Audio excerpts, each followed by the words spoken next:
I want to share with you a really hilarious story. It's the story that man went to the moon.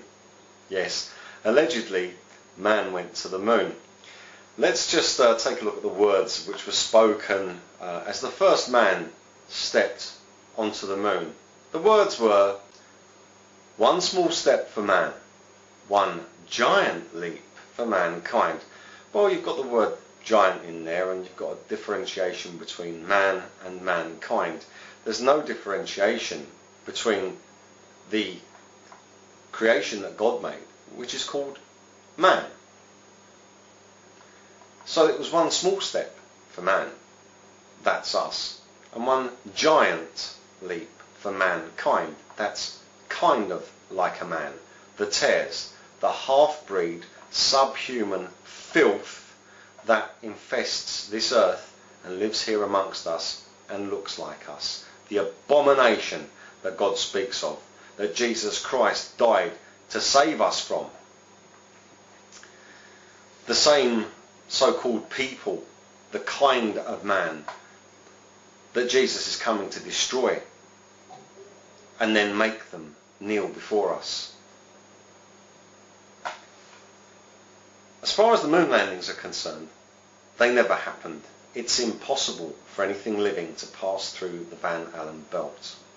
It will kill you. It will kill anything, any kind of living organism that may try to come in or out. When I was a small child, I remember wanting to get up to see the moon landings, and I did. It was very early in the morning here in the UK. And I remember seeing these so-called moon landings. And I remember questioning them even as a child. I thought there was something wrong about them. Now, since growing up and knowing about Freemasonry, I know that the apron that the astronauts flashed allegedly on the moon was a Masonic apron. It's here on this screen behind me. You can find it on the internet. Everyone saw this. It was all over the news. A Masonic apron. Now, despite the fact that there is no stars in the sky, yet there's no atmosphere on the moon, and they put that down to camera problems. There's also multiple shadows on the astronauts, which couldn't possibly be because the sun only shines from one direction. Yak, yak, yak. What a load of old rubbish. No one ever went to the moon.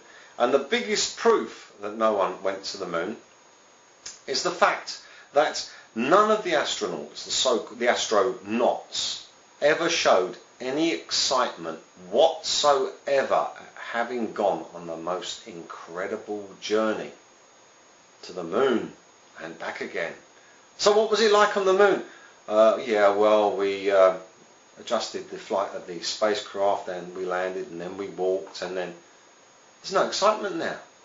If you went to the moon, you would never forget it for the rest of your life. You would be able to tell that story as the most exciting adventure you had ever had in your whole life. You would tell it with the enthusiasm of a second-hand car salesman. You wouldn't sit there and go, "Oh, well, it was so-and-so." You'd say it was amazing, it was fantastic, oh, I was scared, oh, it was fantastic, I remember praying, I remember this, I remember that. There'd be fine detail involved in what you would say. And there is none in anything that these astronauts have said. And the proof, well, it just grows and grows and grows. Besides the fact that they were caught using camera trickery to show how far they were from the Earth, allegedly. There's another small aspect that needs to be taken into account. And that is the fact that in order for propulsion to occur, or for braking, in order for you to stop the inertia or start the inertia, you need equal and opposing forces to be in play. I'll give you a simple example. Now imagine I am in a vacuum. There is no air here, okay? And my hand here is a wall, and it is solid, cannot be moved. And I stand here and I push my body against this wall. I push, I go backwards, but the wall stays still. I push, I go backwards. Now, if I take the wall away and I push, what am I pushing? There's no air there, so I can't push. Okay, even if I put a big fan on my hand and pushed as hard as I liked, nothing would happen because there is no air there for me to push against. The same applies when swimming. Equal and opposing forces. You're pushing against water, and that is pushing against your body. And I have heard some very, very, very incredibly stupid people say things such as, well, out in space, how a rocket is propelled, the thrust comes out the back, and the thrust pushes against the rocket and the rocket goes along. Oh really, O'Reilly? I don't think so somehow.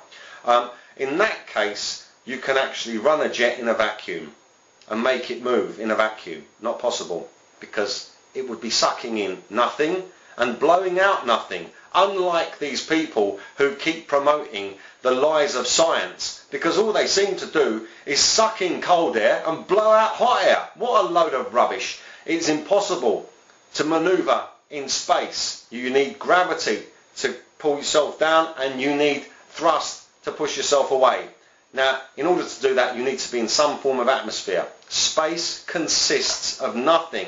It's the same thing that exists in between the ears of people who believe this so-called science. It's not science fact, it's science fiction. Get with the program. It's not real. It's science fiction. Einstein said that time passed quickly when he spent an hour, say, with a pretty young girl, but it went slowly when he was cooking. So time was therefore relative. Well, if you're stupid enough to believe that, you can believe anything, because time is not relative. Time moves at the same speed all the time. You can never go back in it. You can never go anything other than forward at the pace ordained by God. So time is not relative. It's relative to your feelings. Is this exciting or boring? It's exciting, it's over quicker. It's boring, it takes ages. All of these things which are professed as scientific fact are scientific fiction, and it's amazing. It really is astounding how many people believe this claptrap.